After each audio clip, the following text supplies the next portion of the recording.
This is Ionity's ultra-fast electric car charging station. And this is a man trying to use that electric car charging station. It's unbelievable.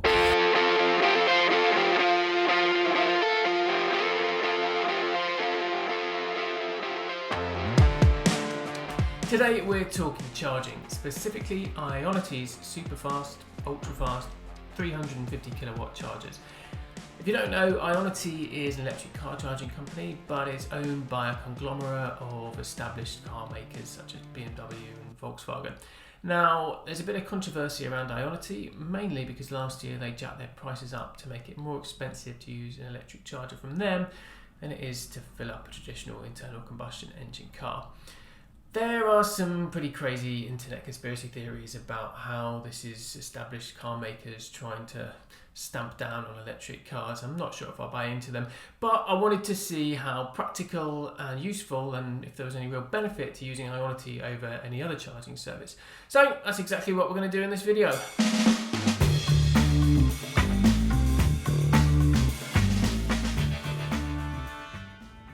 Right, so I'm at Cobham Services on the M25, which is as glamorous as you might think it would be. The reason I've stopped here is because there is an Ionity charger or charging station, and as you might know, Ionity has supposedly the fastest chargers. They also have the most expensive chargers. I think their rate is something like 69p a kilowatt, which I think, well, certainly more expensive than I could find anywhere else, and more expensive than like domestic electricity charges and all that. So it's pretty crazy. So I wanted to work out if there's actually any benefit to using them, because even in terms of like convenience, I'm not sure if there is. You know, there's no app. It's not easy. It doesn't seem to be easy to pay. There's not that many of them. But maybe speed is a benefit. I don't know. We'll see. So I'm going to plug in now. I'm going to try and plug in now and see how easy it is and see where we go. I only want to really charge for 10-15 minutes. I'm just going to do a little bit of work in the car whilst I'm doing it. So let's see what happens. We're charging. I have to say that's one of the most torturous processes of getting a payment set up I've ever been through. I mean, it's barely worth talking about the straightforward payment process.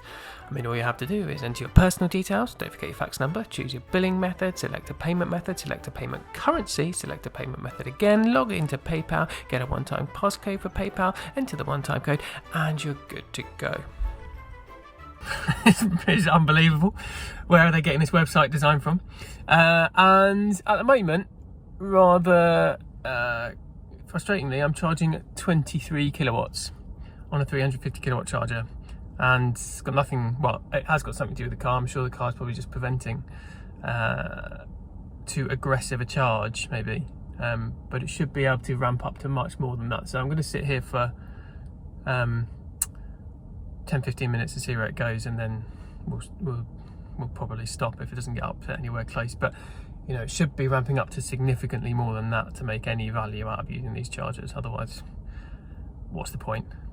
I mean, literally, what is the point at Cobham Services on the M25? Because behind me there's Ecotricity chargers, so I could literally just be using them for probably half the price of this, if not less.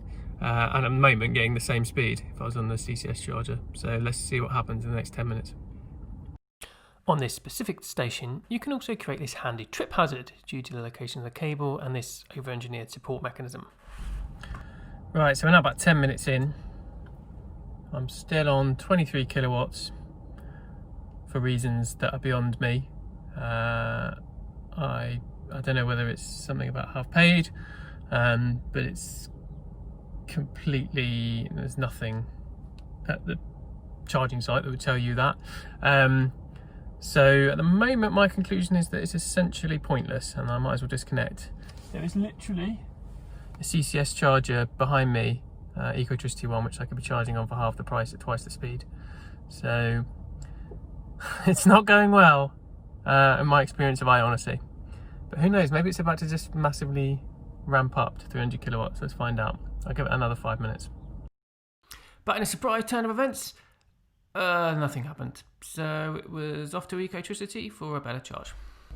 So famous last words about our friends at Ecotricity.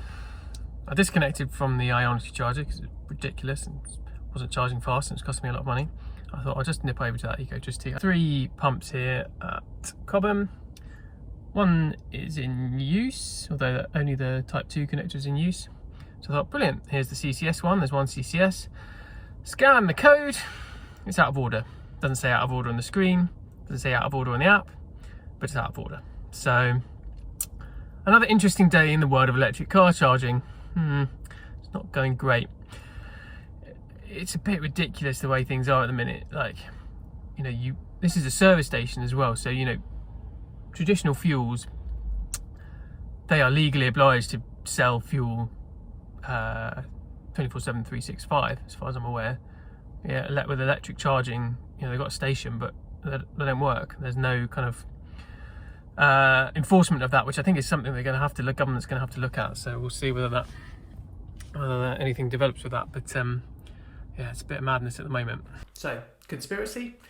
I don't think so, just some pretty shoddy user experience. But this video does highlight some of what the nervousness people might have about making the switch to electric driving. 2 charging providers, neither of which you can get to work properly. That's going to put some people off. I want to caveat that by saying that in reality, you're not going to be doing the vast majority of your charging at service stations, or at least the vast majority of people aren't going to be doing that. Most people's journeys are short most of the time. And if you're fortunate enough to have space at home, you'll be doing your charging there. If you're not, there's still plenty of other options out there. So please don't be put off by some of the teething problems shown in this video if you're thinking about switching to an electric car. And if you want to know more about the practicalities of electric driving, of course, subscribe to the channel below. And if you like this video, give it a thumbs up to share it with others. Thanks very much, and I will see you next time.